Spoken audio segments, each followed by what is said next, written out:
Boa noite a todos. Sou Marcos Machado, membro da Academia de Ciências Farmacêuticas do Brasil, e com muito prazer eu venho hoje mediar aqui a palestra sobre toxicologia forense com a nossa colega Silvia, aliás, colega e amiga aqui do Conselho Regional de Farmácia, doutora Silvia Cazenave, que é uma especialista na área de toxicologia, e gentilmente veio aqui fazer essa palestra em nome da academia. Então, quero agradecer, em nome da presidência, Academia de Ciências Farmacêuticas do Brasil, dizer que é um prazer estar aqui com você, Silvio. E, por favor, a voz é sua agora, a palestra é sua. E depois, no final, Silvio, nós deixaremos aí um espaço para poder interagir com os colegas que participarem, tá bem? A todos os membros da academia, muito obrigado aí pela presença, e também aos colegas que estão assistindo. Nós temos um número grande de pessoas aí assistindo. Vamos para a palestra, e boa palestra, Silvia. Obrigada. Eu queria primeiro agradecer à Academia de Ciências Farmacêuticas do Brasil. É uma honra para mim estar aqui com vocês. Então, doutor Marcos Machado, eu queria agradecer a sua sugestão para que eu viesse, muita honra. E agradecer a doutora Maria das Graças Carvalho, que fez um contato comigo muito atencioso, assim, muito prazeroso, né? E realmente assim, é uma alegria estar aqui com vocês, fazendo esse debate e falando um pouquinho dessa ciência que é a minha vida de trabalho, né? Bom, eu vou começar rapidamente, vou passar alguns slides bem rápidos, porque ele tem bastante coisa. Só para indicar que eu não tenho nenhum conflito de interesses, eu estou aqui porque eu gosto da ciência apenas, e porque eu gosto de ser farmacêutica, e porque eu acho que eu tenho que transmitir tudo aquilo que eu aprendi durante esses anos todos para quem deseja um pouco de conhecimento na área. Eu vou falar, dando uma pincelada na toxicologia, só para vocês ficarem com vontade de conhecer mais coisas, né? Então, a minha ideia aqui apesar de ser bastante coisa, eu queria não falar especificamente de um ou outro assunto, mas dar uma pincelada para mostrar atualidades, para mostrar o que a gente tem pela frente, enfim. Então, esses 3 tópicos eu queria abordar, né? Atualidades, algumas curiosidades, porque toxicologia ela faz parte do nosso dia a dia, e falar um pouco também dos avanços e dos desafios que a gente tem pela frente. Na nossa vida tem toxicologia todos os dias. Com certeza, hoje, alguma manchete em algum jornal deu um destaque para algum dos assuntos da toxicologia, eu tenho certeza disso. Eu estou sempre seguindo por palavras-chave, e todos os dias a gente tem essas informações. Então, eu vou trazer para vocês aqui algumas coisas só para ilustrar. Claro que a toxicologia forense, né, que vai ser o nosso foco de hoje, ela faz parte das ciências forenses. E a gente diz que ciência forense é qualquer aplicação da ciência para ajudar a elucidar os procedimentos legais e judiciais. Então, na verdade, ciências forenses é tudo aquilo que vai colaborar para que um julgamento, para que um procedimento onde tenha se envolvido a justiça, a legislação, né, ele possa precisar da colaboração da ciência. Então, por isso que ela se chama ciência forense.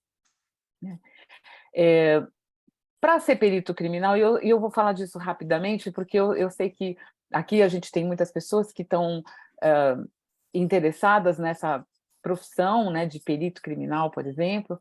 Então, a gente tem a atuação de perito criminal em nível federal e em nível estadual, que está vinculado à segurança pública, mas o Poder Judicial também tem o seu perito judicial, né? Ele pode ser nomeado pelo juiz. Então, são as 3 formas que a gente tem de atuar oficialmente, né? Então, nível federal, perito federal; nível estadual, ligado às secretarias de segurança pública; e a justiça, quando o juiz designa um expert em um determinado assunto, no nosso caso aqui, toxicologia. Então, ele vai ser designado pelo próprio juiz para atuar junto aos processos legais que estão em andamento, né?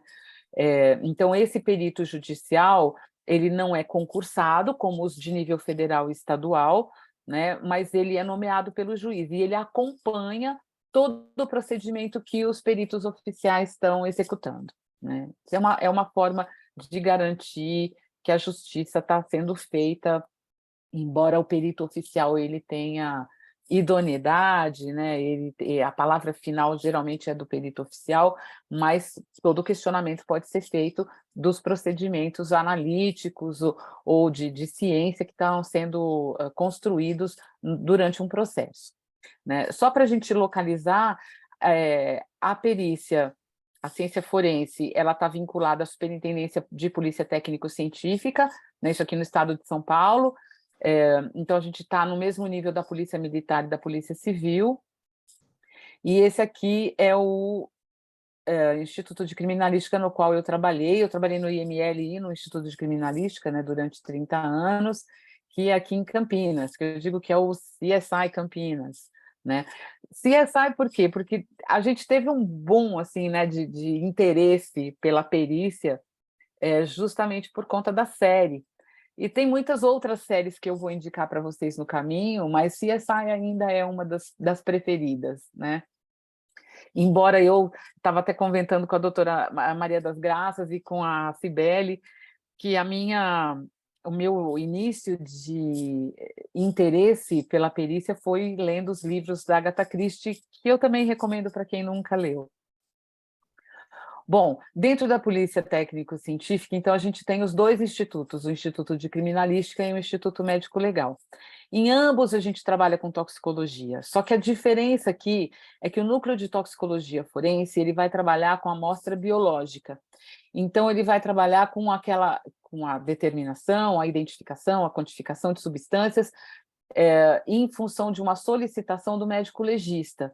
Então, aqui pode ter sido feito, por exemplo, um caso de suspeita de, entre aspas, envenenamento, né, de uma intoxicação fatal, em que o médico solicita, então, a identificação através da análise das vísceras, né? Então, é uma possibilidade. Mas eu posso fazer também análises em pessoas vivas. Então, por exemplo, a dosagem alcoólica, quando a gente faz um caso de acidente de trânsito. E nesse outro caso aqui, na verdade, o pessoal chama, no Instituto de Criminalística, eles chamam o núcleo de drogas, o núcleo de entorpecentes. Eu aqui não gosto do nome, então eu acabo mudando, né, por conta própria. Porque entorpecentes é aquela substância que causa torpor, então não estaria adequada. E chamar só núcleo de drogas é um equívoco, porque aqui a gente trabalha com outras coisas, né, que não são apenas substâncias ilícitas, por exemplo. Nesse núcleo, geralmente se faz análise na própria substância ou naquele material que foi encontrado. Então, não é uma amostra, geralmente não é a amostra biológica, né? Pode ser um alimento, pode ser uma seringa, pode ser um copo, enfim. E é uma solicitação que é feita de um outro perito que atendeu um local de crime, por exemplo, ou do delegado, né? Então, a via pela qual vem a solicitação é que determina um pouco também essa terminologia. Embora a gente também atribua a terminologia de química forense às análises que são químicas apenas, né, dos objetos apreendidos ou das próprias drogas in natura, né? Então, tem alguns institutos que denominam esse núcleo de química forense. Tá? Bom, então, rapidamente aqui, para falar um pouquinho para vocês, né, de o que são essas perícias criminais em toxicologia. Aqui é o Instituto Médico Legal fazendo a diferença, então, né, daquilo que é a amostra biológica, de necrópsia, por exemplo, e da amostra apreendida in natura. De qualquer maneira, isso daqui faz parte da perícia criminal. Então, primeiro, um atendimento policial, a preservação do local de crime, uma equipe, né, a gente tem uma equipe toda que atua nisso, porque para pesquisar o crime, para trabalhar em cima de uma investigação, você tem uma equipe não só de peritos, mas, né, de outros profissionais. A seleção das amostras para análise, então isso aqui é super importante, isso tem a ver com aquilo que se quer investigar. A cadeia de custódia, que eu vou falar um pouquinho sobre isso também, que é uma questão super importante, a análise toxicológica e a interpretação dos resultados. né? Então, cada uma dentro das suas fases. A cadeia de custódia é toda a documentação que vai permitir você correlacionar aquele material que está sendo analisado com a vítima ou com o indiciado. Então, assim, quem manipulou as amostras, que amostras foram manipuladas, onde é que essas amostras estão. É a mesma coisa quando a gente observa, por exemplo, um procedimento de análises clínicas, que você tem o código de barra, aquela amostra tem que ser identificada, ela tem que ter um segmento. Então, para as amostras de toxicologia, acontece a mesma coisa, né? Ou seja, para a amostra que foi apreendida. Então, sei lá, foi encontrado um pó branco, ou que nem vocês estão vendo aqui, um frasco de colírio, né? Então, ele está embalado, ele está ensacado, identificado, com lacre, né? Então, esses lacres têm número, tudo isso tem que estar presente para que a gente possa seguir essa amostra sempre que for necessário. Bom, então isso daqui é a base geral da perícia, né? Como é que a gente começa uma perícia? E aí vamos entrar na questão da toxicologia. A toxicologia, como vocês sabem, é uma ciência muito ampla. E, na verdade, a gente usa o conceito de toxicologia para definir todos os limites de segurança de exposição do organismo, né, vivo a substâncias químicas, de uma forma geral, em determinadas condições de exposição. Então, o que a gente precisa é estabelecer condições seguras para que o dano não ocorra, né? Para minimizar o dano, para reduzir o dano, ou para evitar que esse dano ocorra. Então, em que condições essa exposição deve ocorrer? Só para falar, para não dizer que eu não falei do Paracelso, porque a gente sempre que dá aula de toxicologia fala dele, essa daqui é a primeira das condições de exposição, né, que é a dose. Então, o Paracelsus, que é considerado o pai da toxicologia, ele dizia que toda substância é um veneno, não há nenhuma que não seja, a dose certa diferencia um veneno de um remédio. Então, uma linguagem popular, mas o que a gente está querendo dizer é que uma das condições de exposição é a dose, as outras são vias de introdução, tempo e frequência, a própria suscetibilidade. Então, tudo isso tem que fazer parte do conhecimento do toxicologista para que ele possa interpretar os achados toxicológicos. Bom, com isso e com essa amplitude de conceito, a gente acaba dividindo a toxicologia em várias áreas, né? Então, a gente tem a área de alimentos, a gente tem a área ambiental, ocupacional, social, veterinária e de medicamentos. Para cada uma delas, eu tenho uma atuação que pode ser forense, ou seja, o forense vai ser a finalidade. Então, só para exemplificar, né?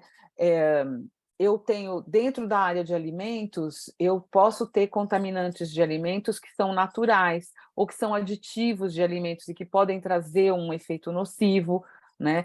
Mas se eles estiverem contaminados propositalmente com a finalidade, com a intenção de provocar a morte, então isso já é crime. Então aí entra a toxicologia forense para alimentos, né? Então, embora a gente use essa divisão para a toxicologia de uma forma geral, como áreas de atuação do toxicologista, né, e que estão crescendo cada vez mais, né, a gente começa, na história da toxicologia, ela começa muito voltada para a forense e para a questão dos homicídios, do suicídio, mas hoje não, isso está muito mais amplo. Mas o aspecto forense, como é legal, está relacionado ao crime, então o enfoque aqui é um pouco diferente.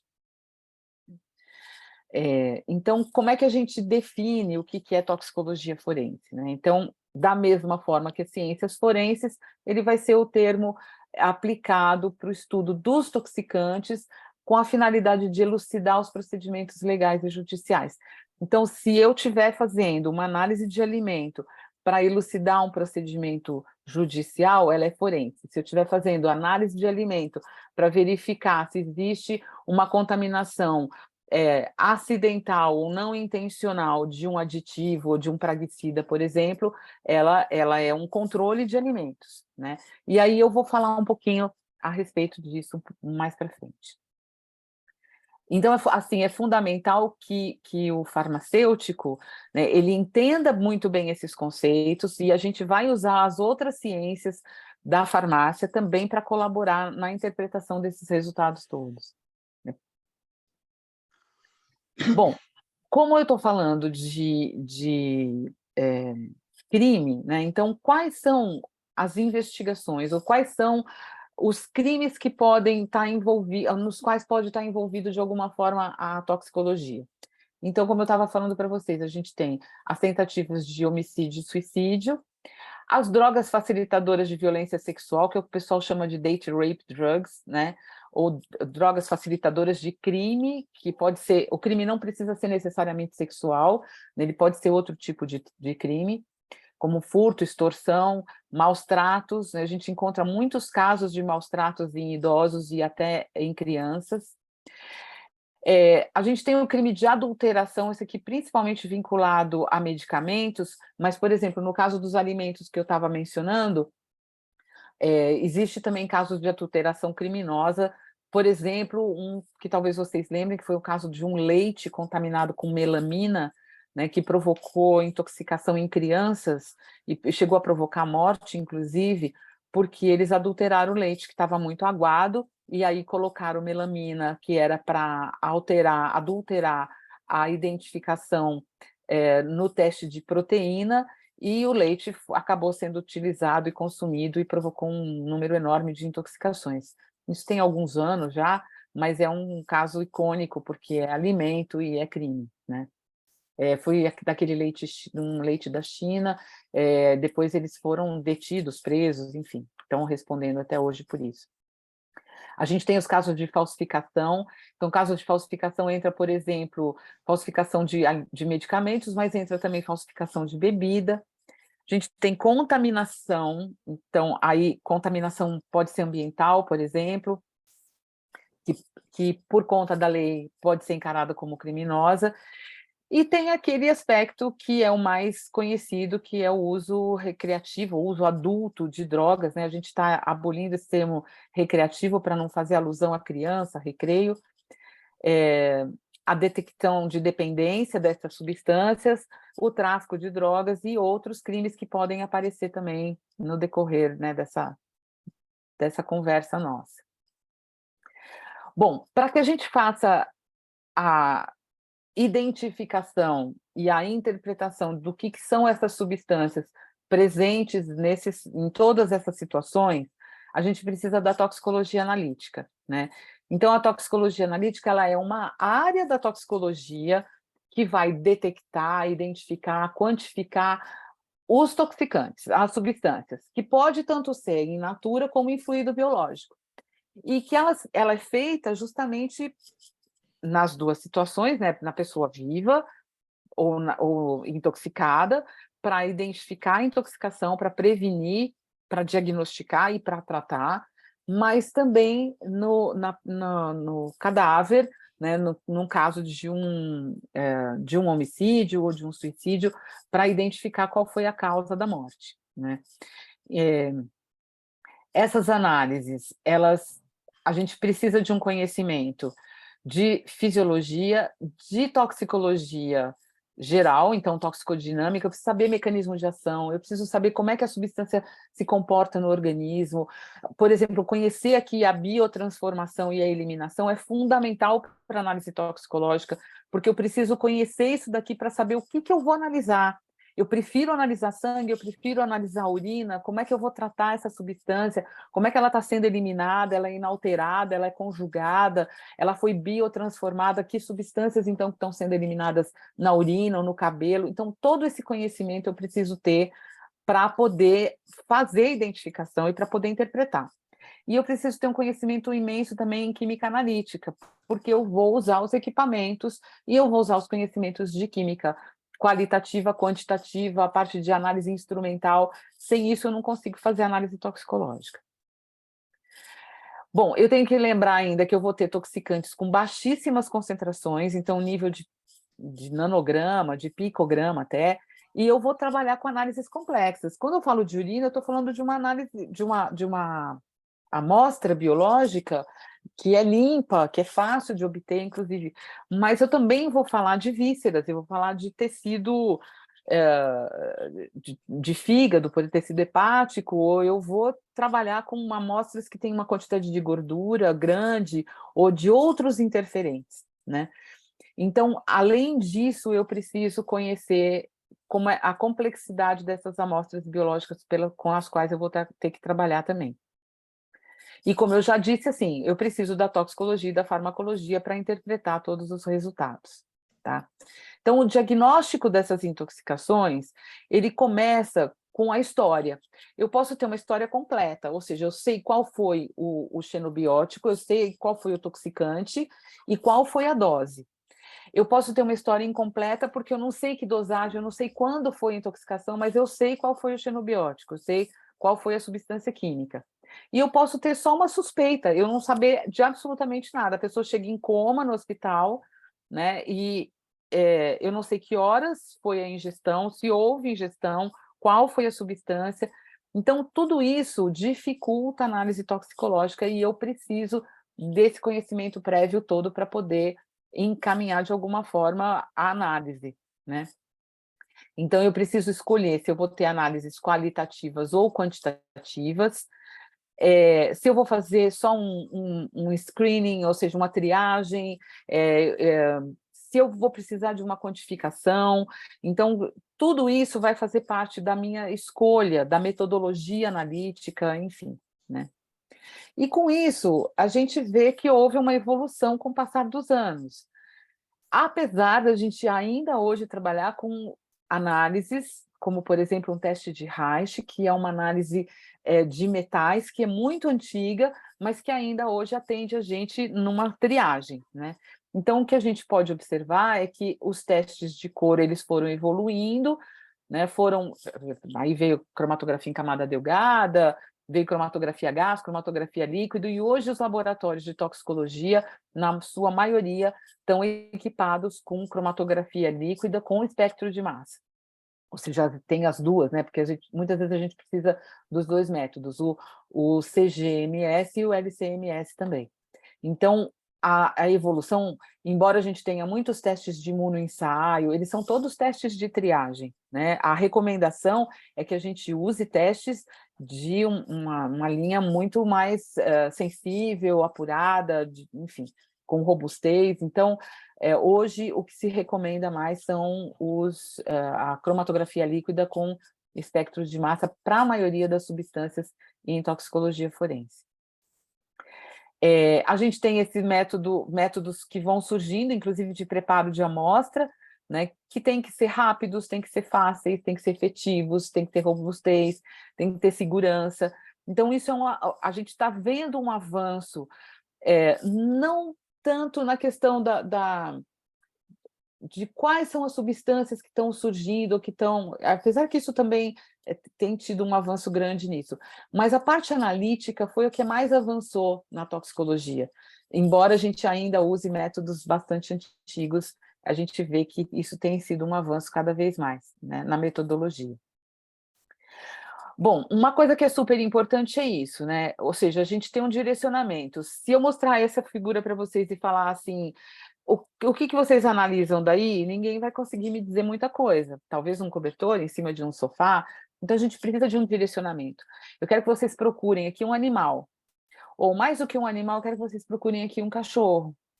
Então, se eu tiver o direcionamento, fica um pouquinho mais fácil de achar um cachorro enfiado embaixo dos cobertores aí, dormindo, né? Com a análise toxicológica é a mesma coisa. Eu preciso ter esse direcionamento, eu preciso saber o que eu vou procurar, com qual objetivo, para eu poder chegar mais rápido. Senão, é procurar uma agulha no palheiro mesmo. Então, a seleção, a coleção e a submissão das amostras apropriadas, né? Essa seleção é super importante. Eu tenho que ter os meus resultados confiáveis e acurados, então eu preciso ter padrões, eu preciso de validação de metodologia, né? Eu preciso ter certeza daquilo que está sendo analisado, quantificado, identificado, enfim. E aí interpretar para o caso forense, né? E a interpretação não basta apenas eu ter a presença da substância, né, detectada, eu preciso saber em que concentração ela estava. Ela estava numa concentração terapêutica, por exemplo, supondo que seja um medicamento? Estava. Mas ela estava sozinha? Porque se eu tiver várias substâncias, mesmo em concentração terapêutica, mas que tenham o mesmo mecanismo de ação, por exemplo, um mecanismo de ação depressor, eu posso ter uma fatalidade, como a gente já teve muitos casos, inúmeros casos desse tipo, por conta da interação desses produtos, embora eles estivessem em concentrações terapêuticas. Então, a interpretação do caso forense, ela também tem que ter todo esse conhecimento por trás, para que a gente possa, com certeza, interpretar ou direcionar a interpretação, né, para a questão forense, para auxiliar o juiz no julgamento. Bom, como a forense faz parte da história da toxicologia, né, ou seja, ele sempre esteve presente em venenos, em porções, etc., apesar de fazer parte da história, ainda hoje a gente tem muitos exemplos da toxicologia como os do passado, né, com a finalidade de provocar morte, por motivos que podem ser considerados fúteis ou não, depende. O motivo pode não ser fútil, mas o crime é crime, né? Então, mas a gente tem aqui vários casos, né? Catarina de Médici, Romeu e Julieta, tem muitos exemplos. Exemplo da Rainha Elizabeth, que se enchia de maquiagem aí, cheia de metais, né? Então, isso aqui não tem fim. Histórias infantis, e aí começa a entrar todos os exemplos que a gente vê em filmes, em séries e no dia a dia. E esse daqui, gente, vocês podem não acreditar, mas ele já estava na minha apresentação, quando ontem, no Fantástico, eles fizeram uma reportagem sobre um Poison Garden, né, um jardim de venenos com plantas, e nos exemplos que eles deram, eles falaram da mamona e falaram da ricina, da qual a gente consegue extrair, né, da mamona. E eles deram justamente esses dois exemplos. Esse jornalista, ele foi envenenado, e foi justamente o exemplo que eles deram ontem no Fantástico, porque eles colocaram nessa esfera uma quantidade de ricina e espetaram a perna dele, e ele morreu, né, com essa quantidade ínfima de ricina que estava dentro de uma cápsula, na ponta de um guarda-chuva no qual ele foi espetado. E essa atriz aqui, em 2013, também mandou uma carta contendo um pó, né, que era um pó branco, que era ricina, para o presidente Barack Obama, só que ela também foi pega, a carta não chegou. E eu achei muita coincidência estar justamente esses dois exemplos, né, que eu falo com uma certa frequência deles, eles terem falado ontem. Então, se vocês quiserem depois rever, podem dar uma olhadinha na reportagem do Fantástico. Esse caso também é do ex-presidente da Ucrânia, né, que sofreu uma intoxicação por dioxina. Dioxina também, ele não morreu, mas ele ficou com sequelas grandes aqui na face, inclusive, e sempre houve a suspeita de que essa tentativa tinha sido do Kremlin, né, da Rússia.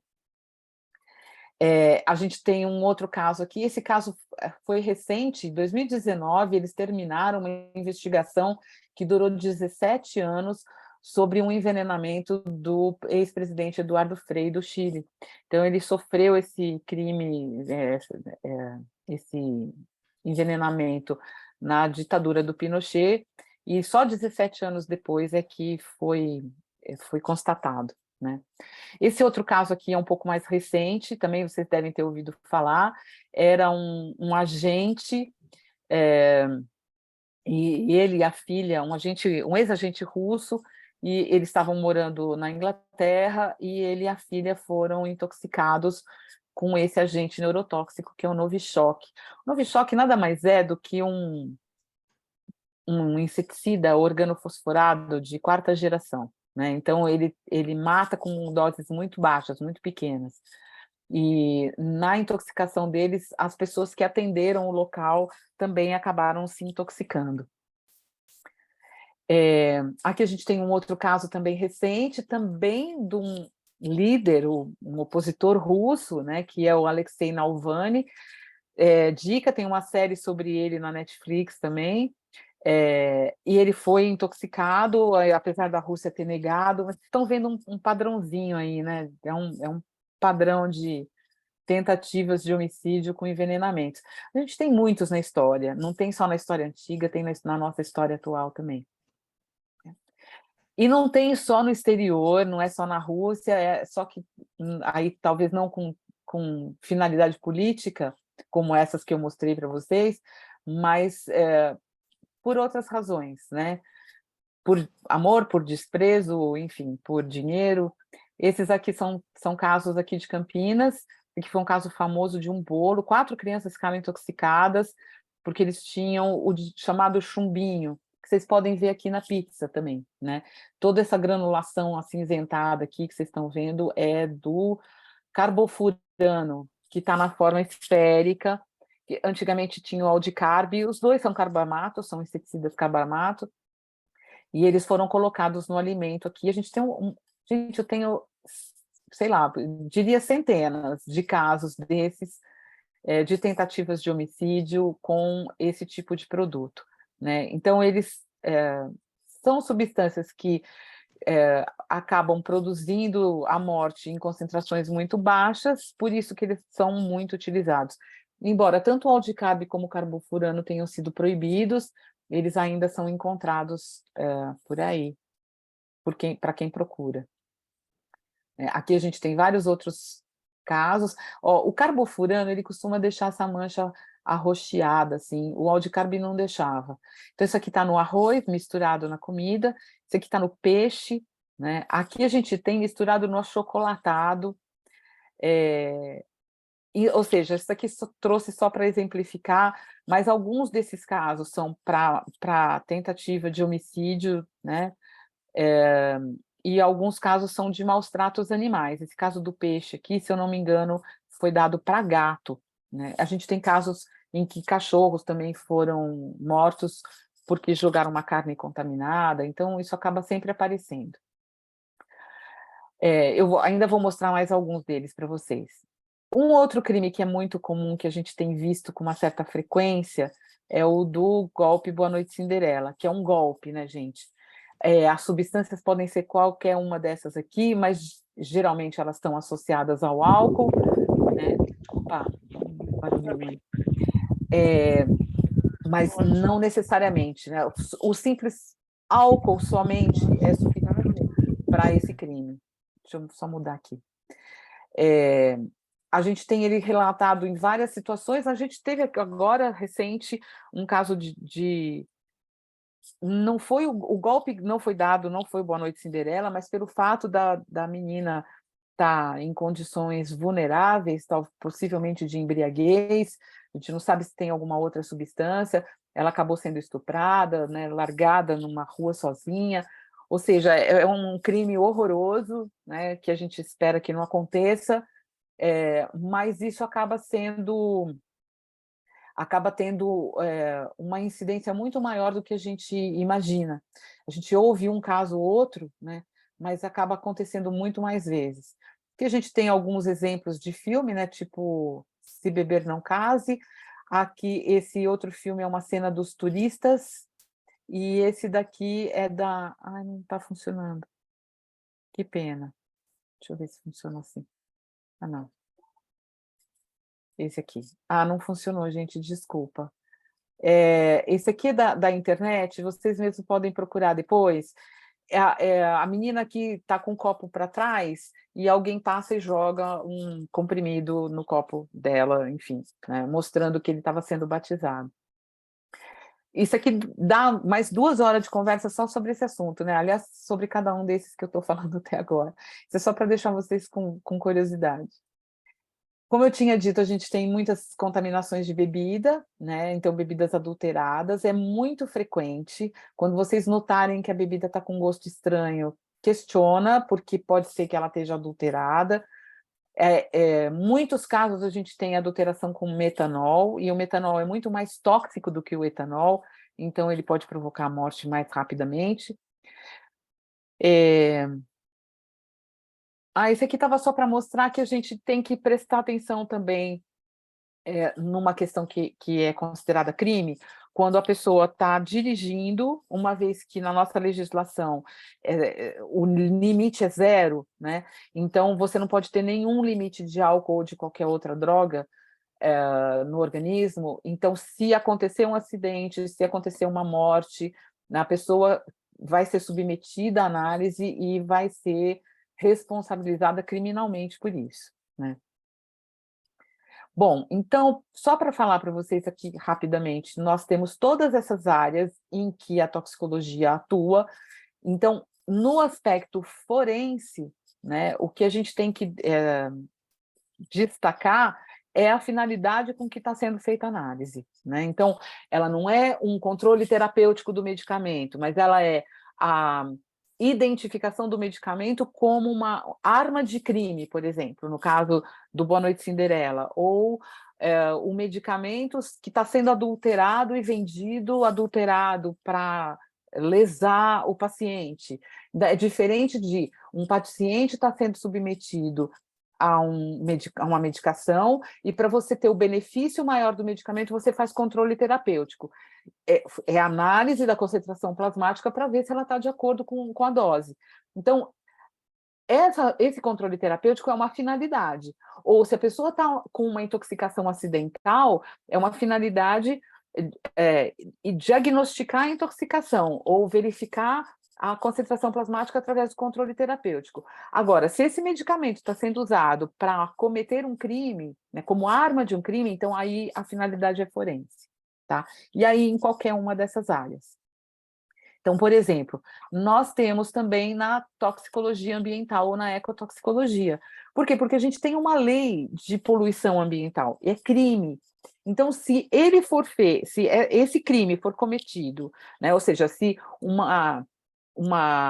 um despejo de uma determinada substância num rio ou num córrego, né, ela for feita, é considerado crime. Então, você precisa fazer a identificação, né, dessa substância, se está na água ou não. Então, se você está vendo uma mortandade de peixe, bom, pode ser, obviamente, por dejeto orgânico, né, então falta de oxigênio, mas pode ser química, então a gente tem que fazer análise. Que a gente tem alguns exemplos, né, de análises que foram feitas. Esse caso aqui do Rio Verde, o avião estava nebulizando o agrotóxico e ele errou a rota e o agrotóxico caiu em cima de uma escola com 40 crianças. Né? Então, essas crianças estão sendo até hoje acompanhadas, a análise toxicológica foi feita, foi comprovado que isso aconteceu. Da mesma forma que a gente está vendo essa espuma no rio, né? Ou a poluição, eu não sei se vocês se lembram, foi 2019, acho que foi antes da pandemia, ou durante a pandemia, agora não lembro bem, que de repente o céu de São Paulo ficou preto. Por quê? Porque veio a queimada que estava acontecendo na Amazônia através daqueles rios né, de flutuantes, né, eles trazem todo o ar da Amazônia que estava queimando, e o céu de São Paulo acabou ficando super escurecido.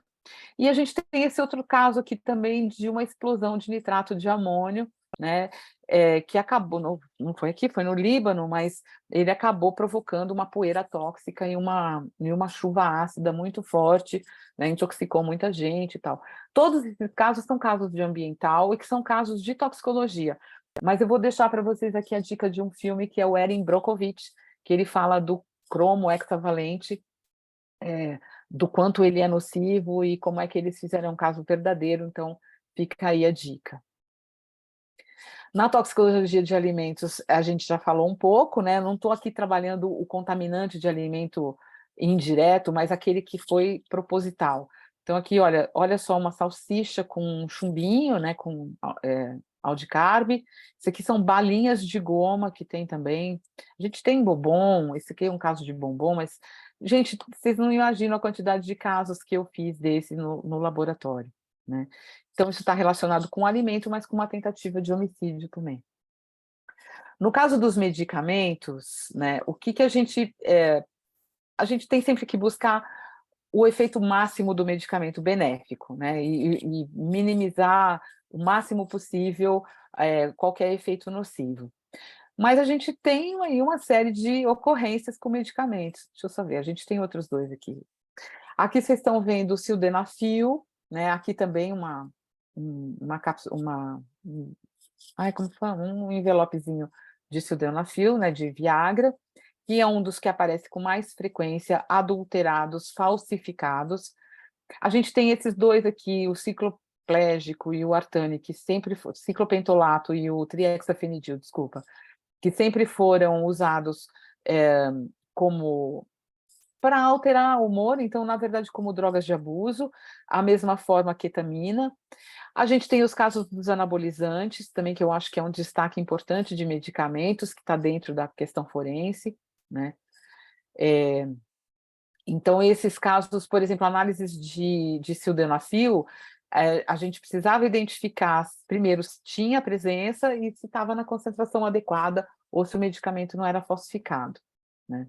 Misoprostol é um outro que aparece com frequência também, porque ele é abortivo, então as pessoas acabam fazendo uma utilização de introdução vaginal do medicamento ou da ingestão de quantidades grandes de medicamento, que é um medicamento para úlcera péptica, mas que ele vai provocar um aborto, sim, em grandes quantidades. Esse daqui é um laboratório de falsificação de medicamentos, então cada um desses apetrechos que vocês estão vendo aqui, com liquidificador, balde, tudo isso cheio de pó branco, a gente tinha que identificar esses pós para dizer o que estava sendo feito aqui e caracterizar como um laboratório clandestino. O resultado era que eles faziam medicamentos falsos, e aí fica muito difícil a gente identificar, né? Além da análise, se a gente vai olhar esse produto aí, qual deles vocês diriam que é falsificado? Né? O da esquerda ou da direita? Então, a gente sempre precisa de um padrão para comparar, né? E fica muito difícil, mas o falsificado é esse daqui, que está marcado agora, que tem cor mais intensa. Parecia até o contrário, né? Muitas vezes a gente pode pensar o contrário. Então, a gente precisa desses padrões, dessa comparação, né? Para tudo em toxicologia.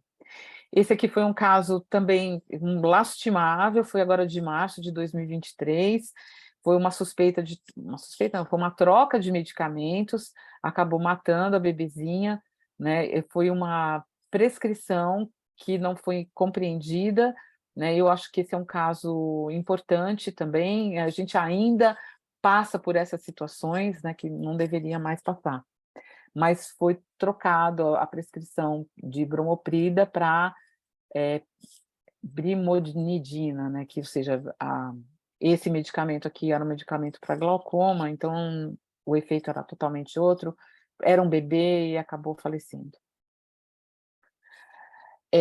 Aí a gente tem a área da toxicologia social, que é a parte de drogas. Essa é a parte onde a gente mais entra com a perícia, né? Porque é a ilícita, né? É a que mais é apreendida pela polícia, é a que mais solicitada pelos delegados e que muitas vezes provoca situações em que o médico legista também tem que fazer a solicitação, né?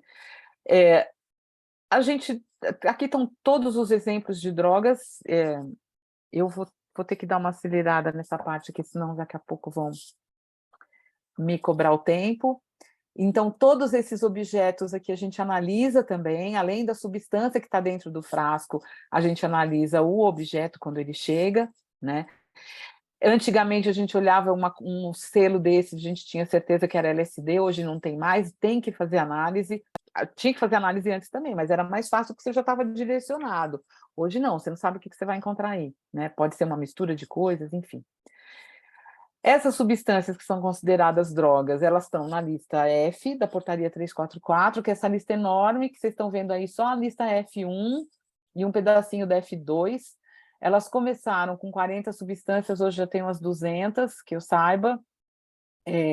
A última publicação foi de março de 2023, agora, que foi a inclusão de novas substâncias. Então, a portaria 344 está sendo frequentemente atualizada, e eu vou parar aqui, porque senão a gente não termina, né? As proibidas são aquelas que são, então, proscritas, que são as que entram na lei de drogas. E as controladas, embora elas sejam consideradas de acordo com o conceito como drogas, elas são substâncias permitidas, tá? Então, todo tudo que está envolvendo a questão relacionada com substâncias psicoativas, com drogas, né? É um quebra-cabeça que a gente precisa fechar, que a gente não fecha direito, né? No qual se envolve o governo, a regulamentação, a pesquisa, né? E a divulgação. Então, é uma coisa que a gente precisa fechar. Em termos de perícia, o que se procura geralmente na apreensão dessas substâncias é saber a natureza e a quantidade da substância apreendida, né? Local e condições, isso porque a lei ainda não foi alterada. A gente, provavelmente, isso daqui vai ser de alguma forma modificado se o STF continuar com a linha que tá se visualizando agora na votação dos juízes em relação à descriminalização do porte de maconha, por exemplo, que é o que está sendo julgado, né? Os 4 votos que foram dados até agora, eles tendem a mostrar que há necessidade disso daqui ser interpretado, ou seja, local, condições, circunstâncias sociais e pessoais, conduta e antecedentes, enfim, além da natureza e da quantidade. Quantidade que não está na nossa legislação. Nós não temos na legislação a quantidade, a gente só tem a substância. Então, a gente sabe, e foi justamente o que o ministro Alexandre de Moraes estava falando, né, que uma pessoa, um homem negro, jovem, pego com uma quantidade de 10 gramas, ele pode ser considerado traficante. Se um homem branco, também com a mesma idade, for pego, ele só vai ser considerado traficante se ele tiver 40 gramas de maconha, por exemplo. Eu não tenho o número exato que ele estava mostrando, mas a gente sabe que isso acontece. Por quê? Por falta de uma legislação que determine coisas que são necessárias, né, na interpretação do que é tráfico e do que porte e uso, né? Aí a gente... esse aqui passou meio errado. Vocês estão vendo aqui uma pomba na qual está cheio de papelotes de cocaína. Esses aqui são todos exemplos de apreensão, de camuflagem, né? Que as pessoas usam, até garrafa d'água, no meio da garrafa d'água que está a droga, ou então esses esquemas de droga no corpo, ou quando a pessoa ingere, né, para fazer o tráfico também. Isso aqui são situações de tráfico internacional. Então, tudo isso está envolvido, né, com a perícia. Na identificação da cocaína, a gente tem que ver os adulterantes, a gente tem que entender da dinâmica, da farmacodinâmica, da biotransformação. Eu não vou analisar na urina, por exemplo, a cocaína inalterada, eu vou analisar o seu produto de biotransformação, que é a benzoilquigonina. Então, esses conhecimentos todos a gente tem que ter. Das novas substâncias psicoativas, que são as que estão aparecendo agora com mais frequência, essa aqui é uma listinha básica de canabinoides sintéticos, benzodiazepínicos, opioides, alucinógenos e drogas de desenho, né, que são as mais... que são anfetamínicos, inclusive, que têm aparecido bastante. Então, para cada uma dessas categorias aqui, a gente tem uma série de substâncias que, da nossa legislação pela Portaria 344, já estão proibidas, né? Quer seja pela estrutura básica, na qual o radical pode ser inserido, então ela já é considerada como ilícita, ou porque ela já está publicada como ilícita mesmo. Então, a toxicologia está correndo atrás de conseguir identificar todas essas substâncias, porque elas aparecem e a gente não tem padrão, você não tem validação de metodologia, então os laboratórios têm que se preparar para isso. E a gente está vendo acontecer essas divulgações todas de, por exemplo, como foi com os canabinoides sintéticos, enfim, né? Aqui esse último relatório da Europa, em que a gente tem já 880 substâncias sendo monitoradas, né? No último ano, 52 novas foram relatadas. A gente teve um boom aqui em 2014, 2015, depois elas começaram a diminuir em termos de novas substâncias aparecendo.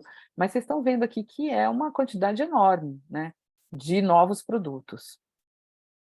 Aqui algumas formas que são apreendidas também, só para exemplificar.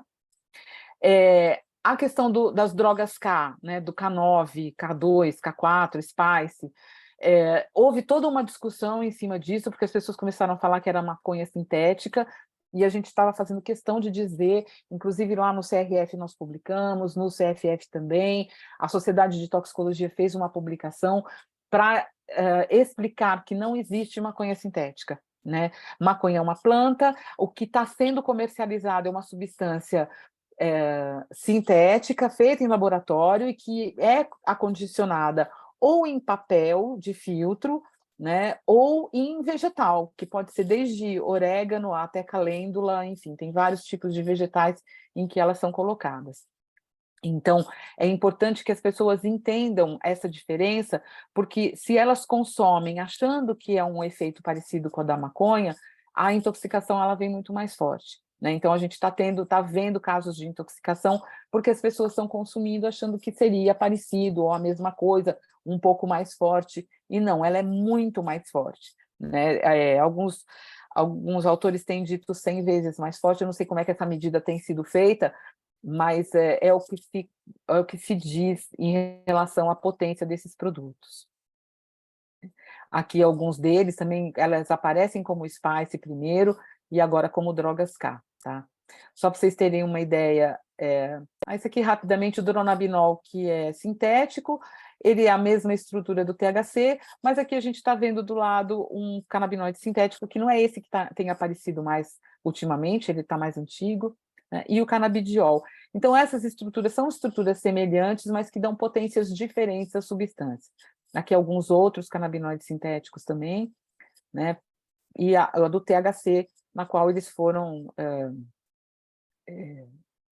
simulados, né? Ou seja, foram espelhados.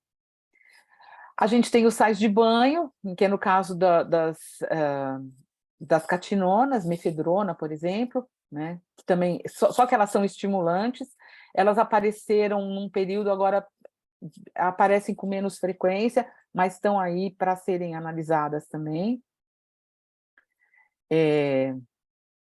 Aqui algumas estruturas de catinonas. Então, o que a Anvisa fez? Ela estabelece a estrutura básica e os radicais já são considerados como substâncias proscritas. Os N-bones são outra categoria de substâncias que são alucinógenas e que são colocadas em selo, né? Elas têm um efeito diferente do LSD por conta da alteração de percepção que elas provocam, né? Aqui algumas das estruturas dos N-bones, então a gente tem o 25C, 25B, isso é a denominação que ocorre em função da sua estrutura química.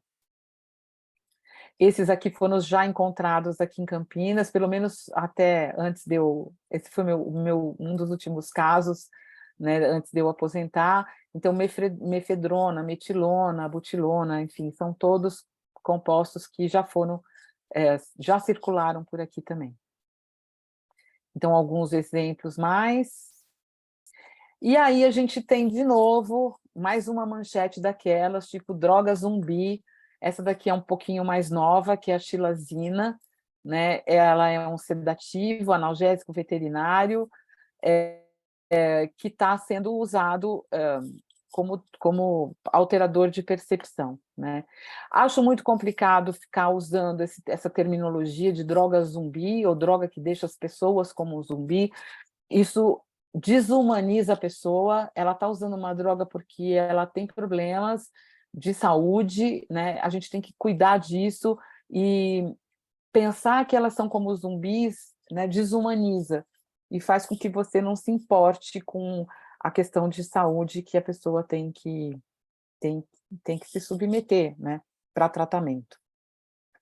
Aqui na questão dos opioides também, para exemplificar, a oxicodona é 1,5 vezes mais potente do que a morfina, né? Então a morfina estaria aqui como o zero, né, igual a hidrocodona. Aqui a gente vê o fentanil 80 vezes mais potente do que a morfina. E aí a gente compara, por exemplo, só para vocês compararem, o fentanil, a morfina, a heroína, o fentanil e o carfentanil têm poucas alterações de molécula, mas a quantidade, olha só, esse daqui seria o equivalente é uma dose letal de heroína, esse pó aqui uma dose letal de fentanil e esse grânulo aqui uma dose letal de carfentanil. Então, é muito mais problemático, então, por conta da potência que essas substâncias estão aparecendo, e a gente tem que identificar isso. Tem casos, inclusive, que o policial se contamina na hora que ele vai fazer uma apreensão, e ele, né, não está protegido, e acontece que ele se contamina. Nos Estados Unidos, como eles estavam com essa epidemia de opioides, os policiais já andavam, inclusive, com os antídotos nas viaturas para poder utilizar, né? Bom, que desafios nós temos aí para finalizar, gente? A gente tem desafios analíticos, de pesquisa, de ensino e de aplicação, né, da toxicologia em diversas áreas, né?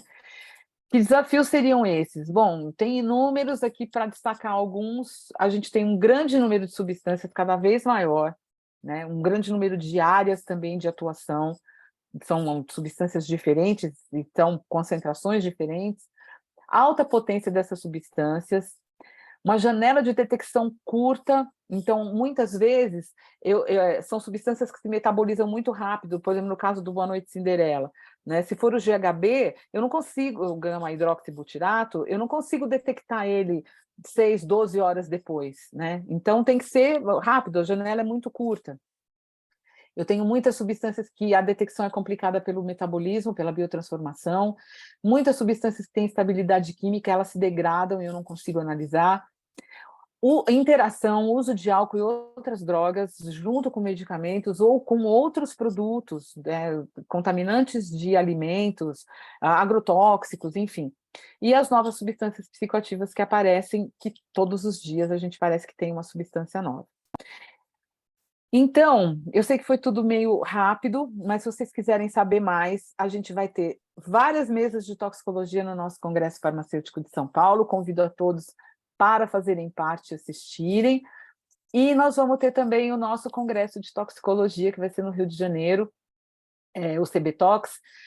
Fica aí o convite, vai ser de 15 a 18 de maio do ano que vem. Então, dá para ir nos dois, gente. De toxicologia ou de farmácia vai ser agora 6 e 7 de outubro online e 12 e 14 de outubro presencial, né? Então está pertinho, dá para fazer inscrição ainda, dá para se organizar para ir, e o de toxicologia fica para o ano que vem, tá bom? Deixo aqui para vocês o contato do Grupo Técnico de Trabalho de Toxicologia do CRF de São Paulo, né, do qual eu sou coordenadora. Então, nós estamos aí convidando a todos que se interessam pela área e que são de São Paulo e que estão no CRF para participarem com a gente do Grupo Técnico de Trabalho de Toxicologia, né? Vocês viram que assunto não falta, é bastante coisa, e vai ser um prazer receber vocês que tiverem interesse.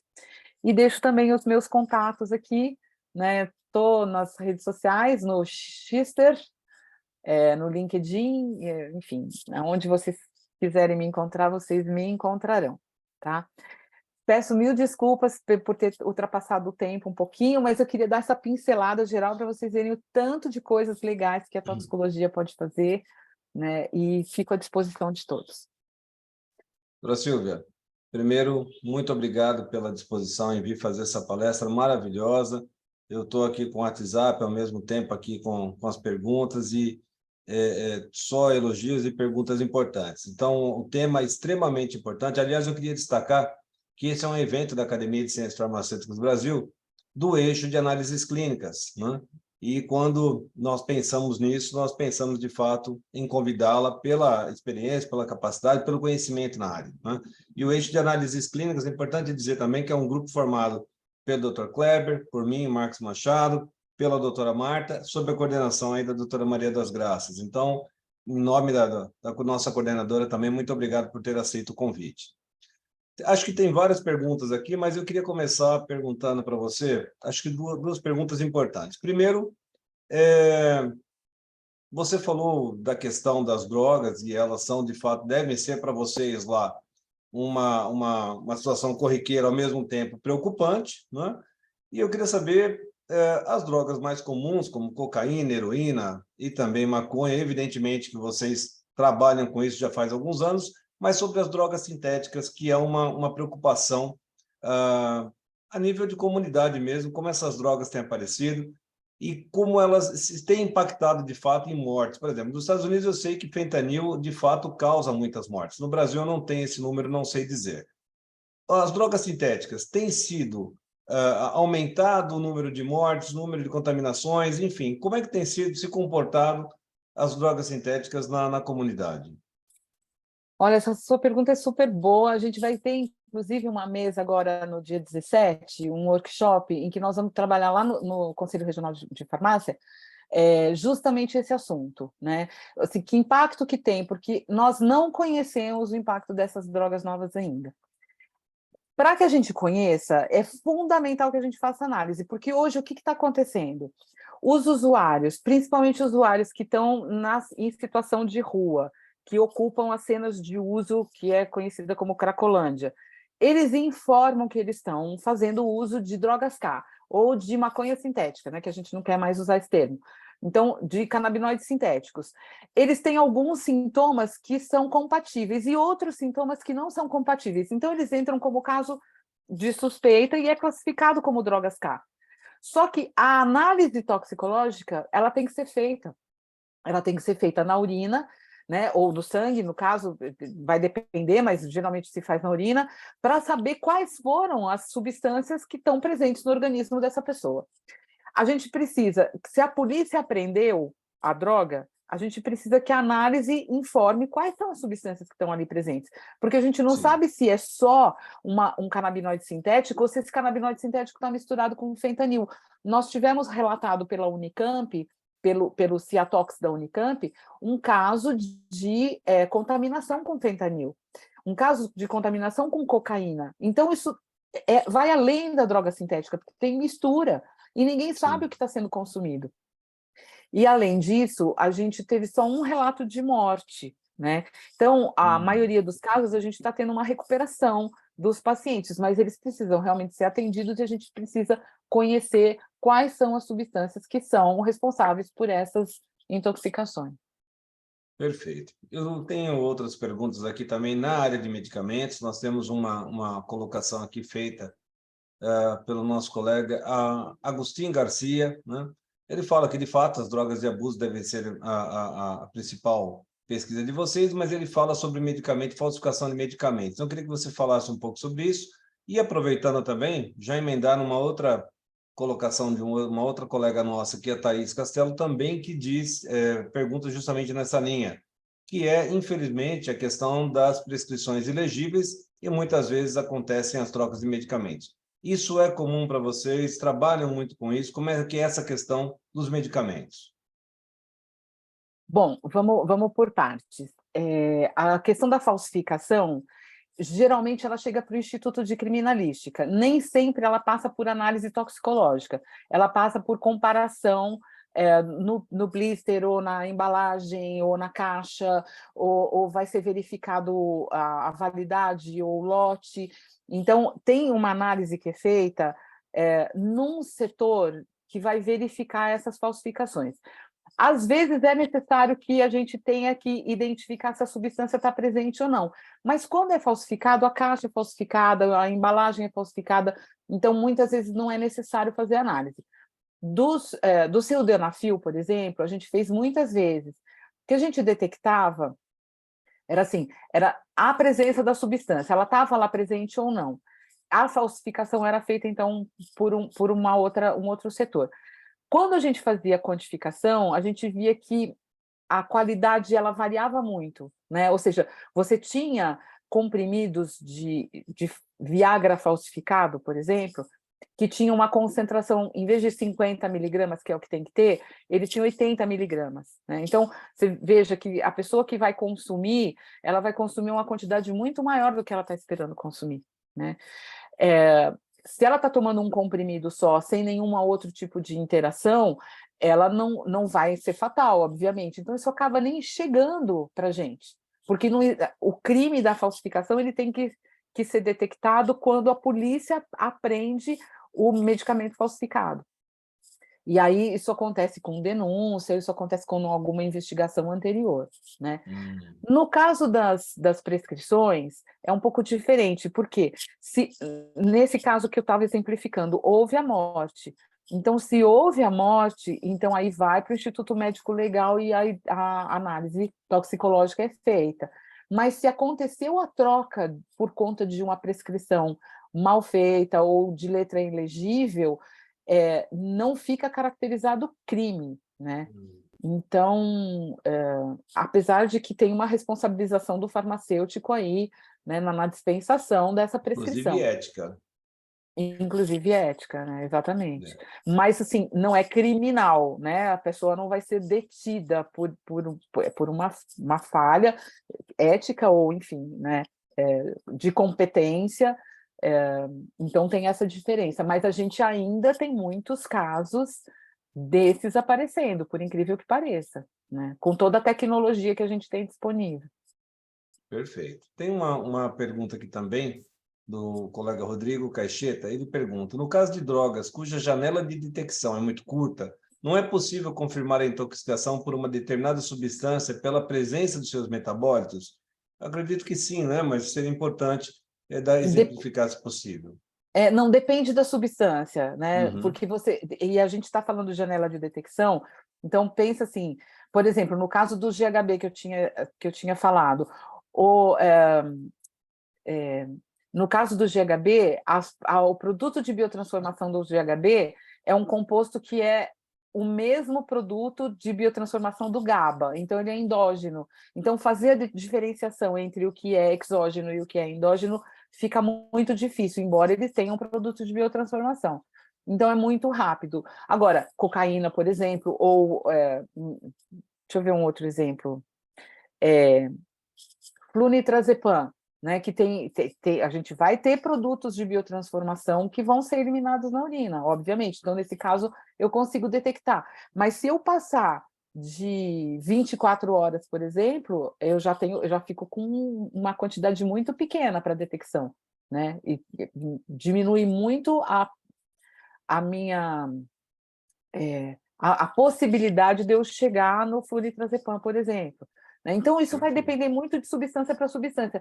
Por isso que o conhecimento da toxicologia ele é fundamental, porque você tem que saber aquela substância, qual é o tempo dela, né? Qual é a meia-vida dela, quais são os produtos de biotransformação que ela tem.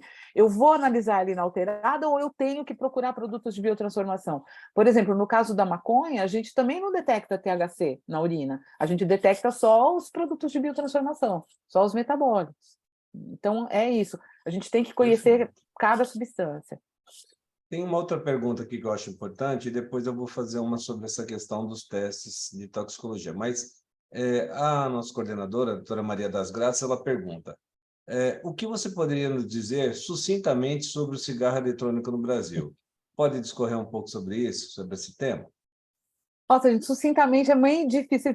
Repararam que eu não sou muito sucinta, né?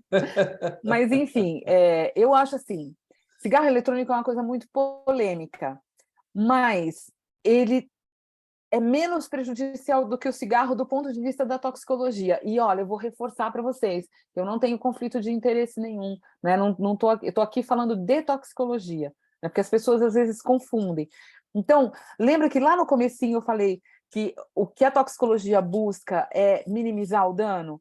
Então, se eu tenho um cigarro que tem 500 substâncias, quando ele está apagado, quando ele está aceso, ele tem 7.000 tantas substâncias, que muitas delas são carcinogênicas, e eu tenho um cigarro eletrônico, que é nocivo também, que vai fazer a pessoa ficar dependente porque tem nicotina, mas que tem uma quantidade de substâncias infinitamente não, muito menor, né? Ou seja, ele não chega a 100 substâncias, mesmo considerando os aditivos, aromatizantes e tal, então você vai ter menos dano.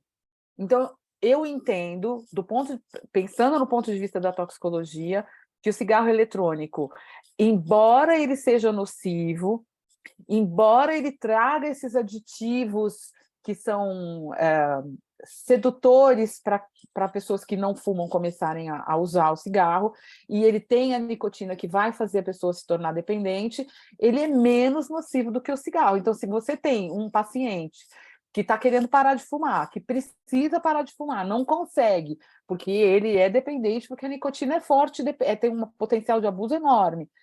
E ele desenvolveu um câncer, ele precisa parar de fumar e não consegue.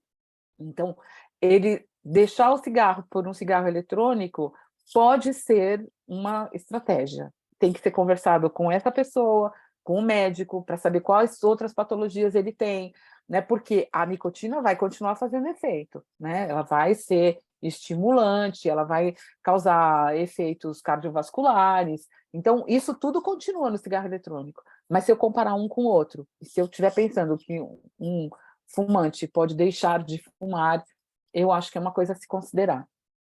Perfeito. Professor, nós temos mais 10 minutos ainda e acho que cabe aqui, pelo menos mais duas perguntas são possíveis.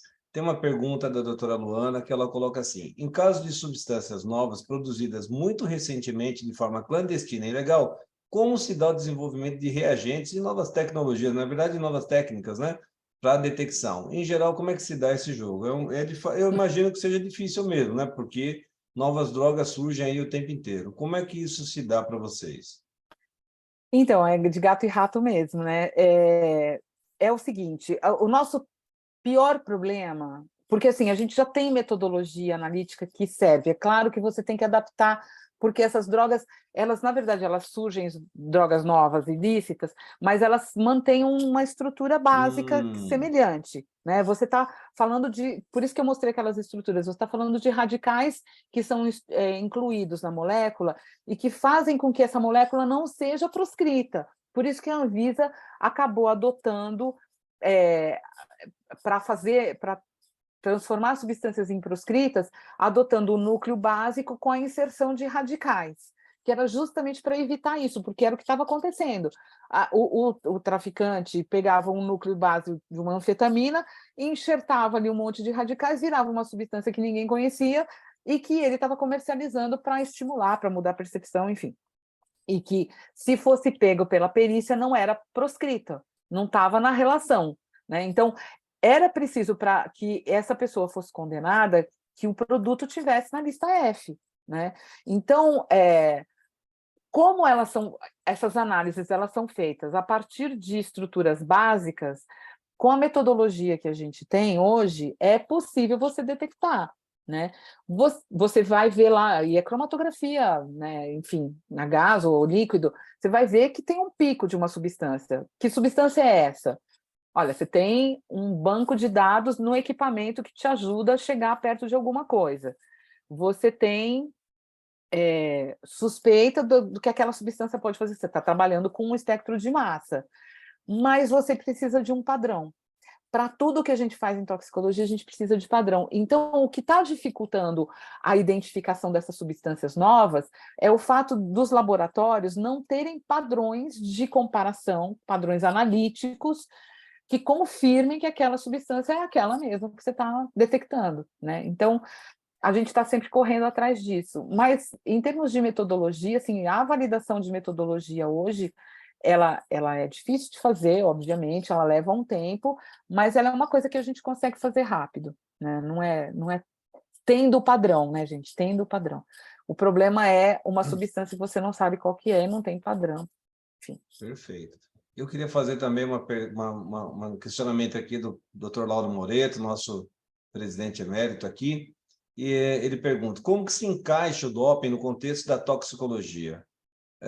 A questão do doping também é uma questão recorrente, principalmente a nível esportivo, né? Nós vemos isso, e, aliás, muitas vezes ainda põe a culpa na farmácia e manipulação. Então, uma pergunta importante, gostaria que você comentasse um pouco sobre isso também. Nossa, pergunta ótima, doutor Lauro, obrigada, viu? Porque eu falei rapidamente do doping, porque é uma área super importante, mas ela é muito própria, né? Porque o doping ele é feito para o atleta, né? No controle do atleta, no controle do esporte, então ele sai um pouco da questão forense, embora a gente tenha os casos forenses para doping também. Então, quando o doping é feito com uma substância ilícita, por exemplo, ele pode ser enquadrado na questão forense. Quando o atleta usa uma substância que é proscrita, como no caso a maconha, ou como no caso a cocaína, ele também vai estar incluído dentro desse aspecto forense, né? Mas o doping ele tem uma metodologia própria, ele tem a cadeia de custódia dele própria, ele tem a seleção dos atletas que vão participar, também acontece de uma maneira já definida pelo próprio Comitê Olímpico, pelas confederações de esporte, de futebol, por exemplo, né? Então, a gente... Ai, desculpa, me fugiu. Que era a mesma pergunta, Marcos? Não, era questão do doping mesmo. Como é que se encaixava a toxicologia no doping? É isso mesmo. Não, então, aí a metodologia que a gente usa são as mais precisas. Não, tinha a questão do... Desenvolvimento e metodologias? Não, não era de contaminação, do que era que a gente ia falar? Ai, gente, desculpa, doutor Lauro, fugiu. Foi algum tema que você já tocou nele no assunto? Não, que ele estava justamente que fazia parte que eu achava que era super importante, né? Eu não consigo relacionar agora, não estou conseguindo lembrar assim também. Não fez parte da pergunta dele. Você tá com a pergunta dele? Então faça a pergunta. Não, claro, por está favor. aqui. Ó. A pergunta está tranquila. Ele pergunta o seguinte: como se encaixa o doping no contexto da toxicologia? Não, então foi sua pergunta, foi a sua. Eu queria completar essa, assim, Silvia, nós estamos num momento, porque falta pouco tempo, mas é uma pergunta, acho que muito importante para você. Nós estamos num momento de discussão na sociedade, inclusive ganhou notoriedade a semana passada e até mesmo essa semana, a questão dos testes rápidos, né? E a questão dos testes rápidos... Marcos, foi deixa eu do só cortar medicamento manipulado. Manipulado, porque Isso eu achei mesmo, que era perdão, super isso é importante. ótimo. Obrigada, Jorge. Imagina. Obrigado, Jorge. Você já volta na sua, Marcos. Eu vou falar Perfeito. rapidamente, medicamentos manipulados.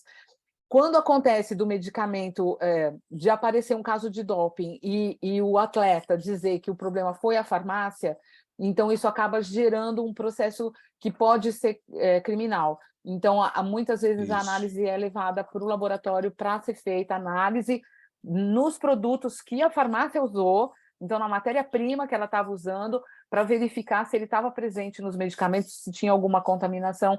Então, isso acaba podendo virar uma questão criminal também. Obrigada, isso Jorge. aconteceu algumas vezes, inclusive o Conselho foi chamado também a opinar sobre isso e também a acompanhar. Infelizmente, isso acontece e muitas vezes a farmácia fica como, num primeiro momento, para a imprensa, a farmácia fica como vilã. Nem sempre isso é comprovado, né? É importante. Mas para completar, no tempo que nos resta, na semana passada, no dia 1º de agosto, a Anvisa liberou os testes rápidos para serem utilizados em farmácia, né? Para uma série de procedimentos, para uma série de testes que podem ser feitos. Entre esses testes rápidos que são utilizados normalmente, principalmente em laboratório, né, existem uns testes de pesquisa de drogas de abuso, né, que são testes rápidos também. Então, como o momento é importante e tem se discutido muito isso, eu gostaria da sua análise sobre essa questão.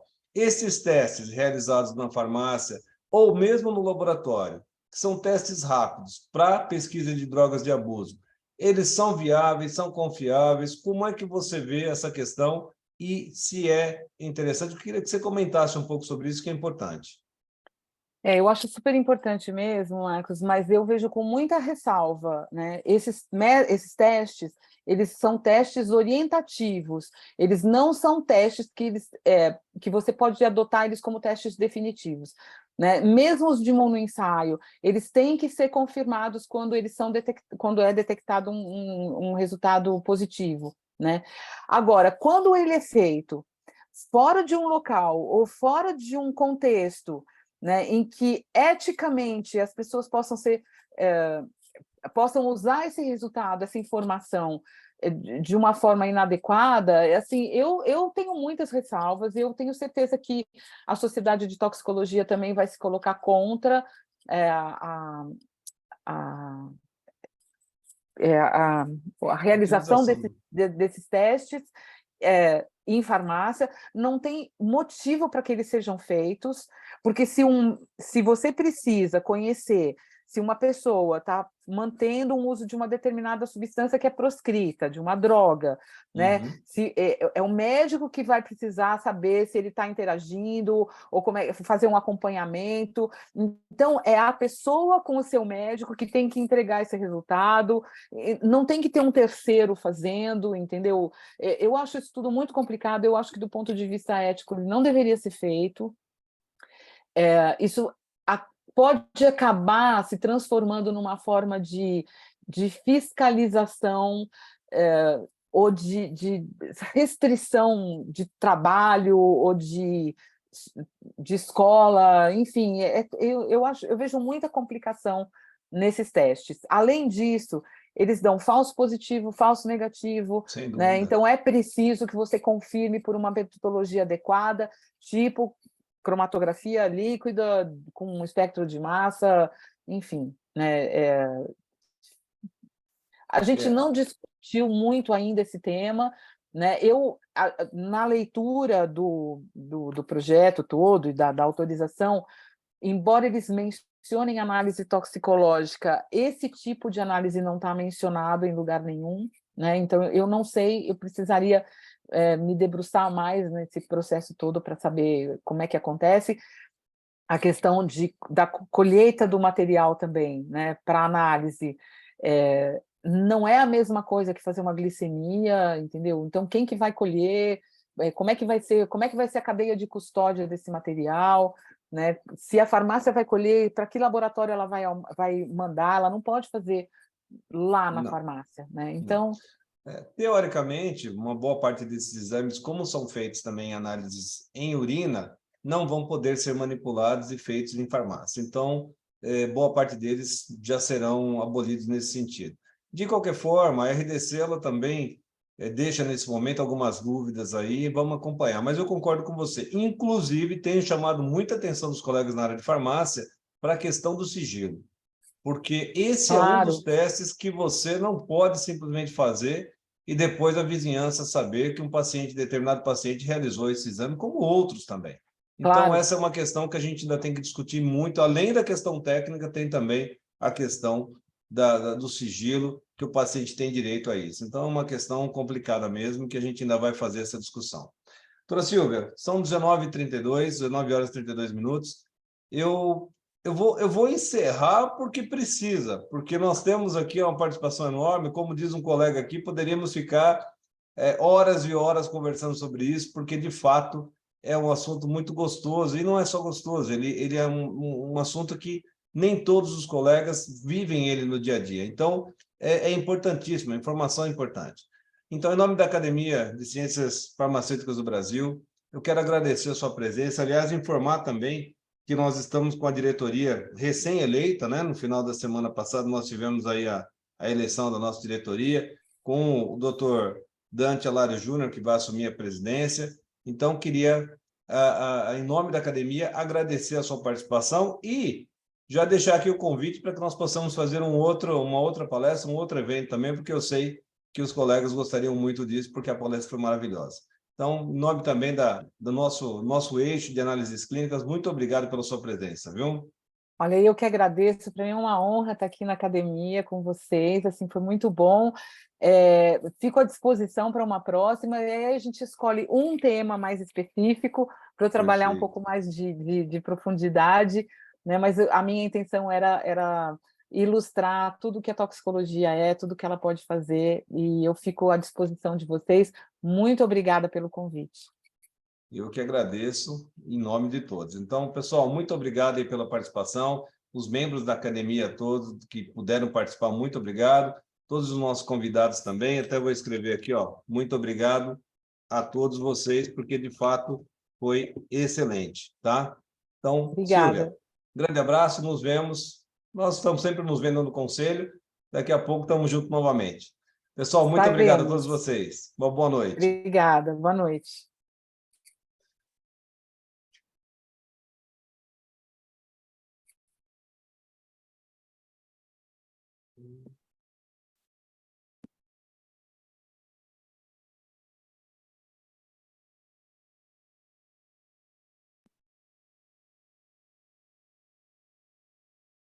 podemos.